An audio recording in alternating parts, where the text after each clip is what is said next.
Ah. Ah. Mm. Mm. Ah. Mm.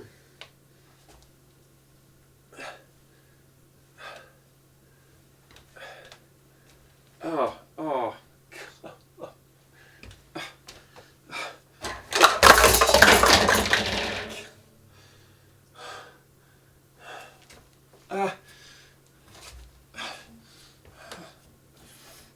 Mm.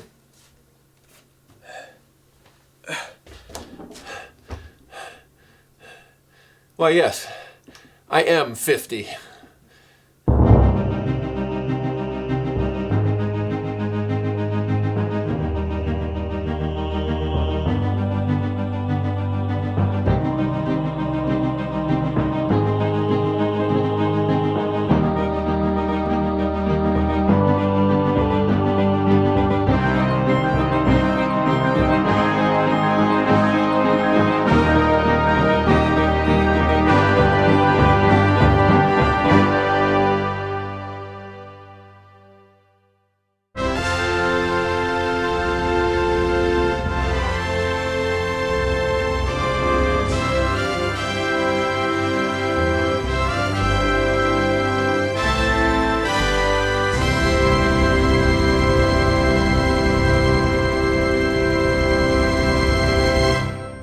Welcome to another episode of A Body in Progress. It's been a couple of months, but I am finally back. And depending on who you are and what you think of me, that could be good news or bad news.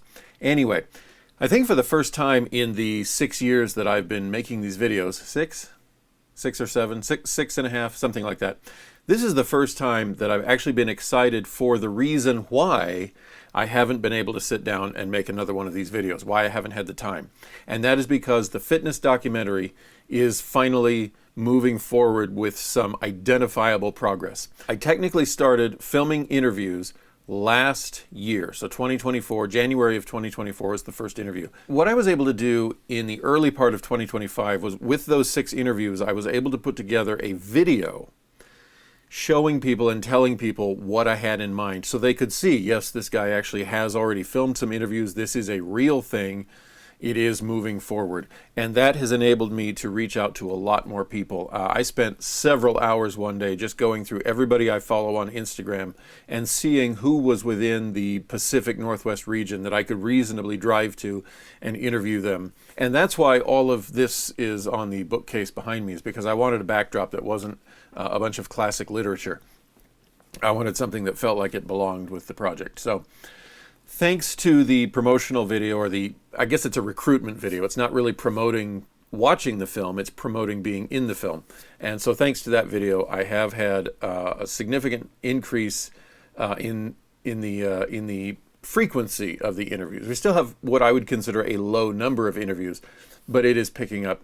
And I've got quite a few already who have said yes, located outside Central Oregon. So very soon, basically probably right after, I have a big project that I have to be in town for through July 11th. But once that's over, I will be zipping up to the Seattle area and even Vancouver, British Columbia, over to the eastern Idaho area, over to western Oregon and southern Oregon. Little trips, 2 and 3 days here and there, gathering some more interviews, including from some people who I feel will be very instrumental in being the educational part, including my personal trainer, former personal trainer. How does that work? He's not currently training me, but when I have questions, he's the guy I go to, Mark Prickett. And I'm currently functioning on everything he did train me in the past, train me about. I lost all track of that sentence, so let's just move on. Anyway, all that to say, that is one of the key reasons that I have been delayed in coming to you with my episode about finally turning 50. We are, in fact, now closer to my 51st birthday than my 50th, but there it is. We'll move forward, and we'll get this covered, and we'll get on the way. I did also forget in all of the ensuing months that this is technically the wrap-up episode to this period of time I was calling the 20-week period, where I was going to charge ahead and really get things done, and then work and the film project and my own laziness and everything got in the way. So we'll put it in there just because we have to. You can't. I have to. I made it. I made the thing. I've been using it, except for the last episode where I forgot all about it. So here it is, the final episode of the 20.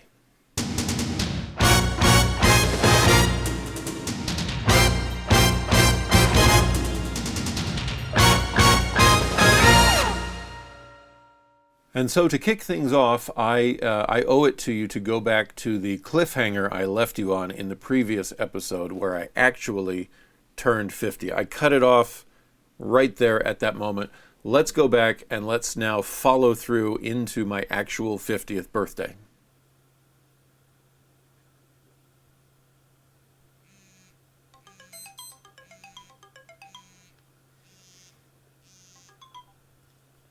Oh yeah. Here we go.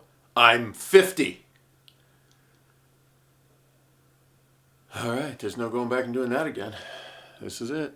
Because the really big party was on Saturday the 28th, my actual birthday, Sunday the 29th, was much more calm and laid back, which is fine because after all of that activity, I was happy to just kind of relax my way through my actual birthday. It was Sunday, so we went to church. Everybody there said happy birthday, had a good time. Then we came home, had just a calm family birthday, some cake and ice cream, and some presents and things like that. Not a lot for me to go into really that's fitness related, but I am going to share this because I love it. It's a director's hat. And so I will make sure that I wear that whenever I am on set directing for the Better Body Starter Kit or any future productions, as long as the hat lasts. Maybe not indoors, but definitely outdoors. I'm not much of a hat wearer, but I probably should be since it's so hot and sunny out here. I've gotten sunburned many times up here. If I get skin cancer, I think this is going to be the first place that gets it. But despite not being a hat wearer, this is also a very lovely gift that came from Daniel Bronovitsky. I've mentioned him before as one of my newest fans and certainly one of my most enthusiastic supporters. He is currently the top fundraiser for the Better Body Starter Kit. That's why he will be listed as an associate producer in the film. Because of him, a lot of things are able to move forward a lot faster than they would have. I don't know if you can read it from there. It says 1974 Vintage Edition because, of course, 1974 is one of the greatest years in human history. On the subject of gifts, just the ones that are actually even remotely relevant to my pursuit of fitness. Gabriel Ortiz, whom you know as Jivas, lives out in New England, who sent me some Tiger shirts in the past. Sent me this one, and then Daniel went ahead and sent the following three. He found one that said 1974. You're seeing it on screen. I don't have it with me. I don't remember exactly what it says. But then and then he also sent this one. I flexed and the sleeves fell off. I actually already have that one, but I didn't say that at the time. I didn't care because one. The one I have is starting, the screen printing is starting to flake off, so it's on its way out. And two, he got the one with the nicer, softer fabric, so his is better anyway. And then he also got, what was that? Oh, that was my cell phone, sorry. He also got this one with William Shakespeare saying, "Dost thou even hoist?" And if I have to explain that to you, you are not a gym rat. That, of course, is the 1600s version of, "Do you even lift, bro?" In addition to the tangible gifts, many people have provided intangible, unquantifiable assistance, encouragement, motivation, education, and they have been a big part of why I am down from 280 pounds, why I feel so much better, why to this day I feel younger and better than I did 15 years ago. It's been 15 years and I still don't feel like I've caught up. That's how awful. That's how much in pain and discomfort I was in 15 years ago, and that's how much benefit losing 60 to 70 pounds, depending on what year we're talking about, but 60 to 70 pounds did for me. Just shedding that weight and getting stronger and getting my heart and lungs in better shape. Even as I continue to push forward, even as I'm sure I will stumble more in the future, I will have entire weeks and maybe months where I just go, oh, I don't have it in me. But I am a better man for having tried, and these are the people, or these are not the people, but these are the key people, and the ones I could remember by name that I do. I just want to recognize them, and I'll go quickly because I have a few other things to say. But my earliest memories really do go back to being a high schooler in Connecticut, and some of the guys in the youth group there. So by name, John Brockenberry and Chris Morgan, they were like seniors when I was a freshman kind of thing, but they were both bigger, stronger, they looked great. They were some of the earliest, how do I say this without sounding creepy? They were some of the earliest bodies that I saw in person that had me going, I'd like to look like that. It wasn't enough to get me off my butt and actually doing anything about it, but they were some of the people who gave me a visual that I started wishing for. And then Brian Stempian and Doug Eli. There was one day, we were all seniors, we were at a youth group gathering at one of their houses, I forget whose, but one of them had a weight bench in the basement, and the two of them went down, and I just followed out of curiosity. I was by then already known as the theater nerd, the film nerd, the skinny kid. Watching them actually do some bench presses, inside, I wanted to join in. But I was too afraid of what people would think. Brian, you want to work out? So I didn't ask. I didn't follow through. I just watched. But that was another moment. So they may not even know this, but yeah. Joe Valerio and Aaron Libertini at college. Again, two guys who were visibly fit in their own ways. Joe was a big guy, and he was always joking about his pipes, and he had pipes. And then Aaron Libertini was smaller and more lean, but he was defined. He looked athletic. Both of them at one time or another were on my hall over the 4 years that I was at college. And both of them provided motivation. Both of them at one time actually went with me to the college gym and ran me through a workout. Some of my earliest workouts. And then my senior year, John Hanneman and Jeremy Huffstetler started jogging in the morning. They both recognized that they needed to improve their fitness, and I joined in. It was hard back then. It was really hard, and they wanted to jog in the morning, and I'm not a morning person. But I joined for a little while, and that did get some of that, to be cliche, fire in my veins, fire in my blood. Fire in my blood. Is that the right cliche? Anyway, they were part of what lit the fire. That was supposed to be that was cigarette lighters in my head. Okay. After graduating college and trying to get started, I did at times, in complete naivete, by the way, post a listing to Craigslist under activity partners or something like that, saying I'm looking for a workout partner. I go to this gym. Does anyone else go to this gym? And along the way, I have worked out with 4 or 5 different people, and it was always only just once. We did the workout, but we kind of didn't click, or our schedules didn't click. But one who took me 3 times was Jason English. And each time, it wasn't just, let's work out. It was, he would actually share with me, here, try this exercise. It does this for these muscles. He was one of my earliest actual teachers. And then the 3 I mentioned way, way, way back in the beginning of this that I met in 2006 because I thought I would blend filmmaking with my interest in getting in shape by creating a series of motivational DVDs, biographies about fitness models. It was kind of a big thing in other companies were doing it back then. And so Jason Borsch, Matthew Recknagel, and the Yoder twins, and all 4 of them actually took the time between shoots, between scenes that we were making for the DVDs, to encourage me and say, yeah, get into it. They expressed their own love of fitness. None of them was just some kind of egotistical maniac saying, yeah, film me, I look awesome. All 4 of them were into fitness and encouraged me forward. Okay, I got to move fast. This episode isn't supposed to be about all of this. Various people that I've worked out with once or twice since I really got serious in 2010 would include Clayton York, Marcus Murray, Dustin Heuser. I think it's Heuser. I think I'm the one who wants to say Huser, but it's Heuser. And then J.V. Mata. And there may have been others, but I'm drawing a blank, so I apologize if I missed your name.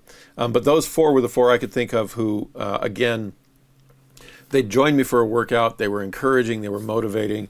I think all four of them actually appeared in videos that I made for early YouTube channels.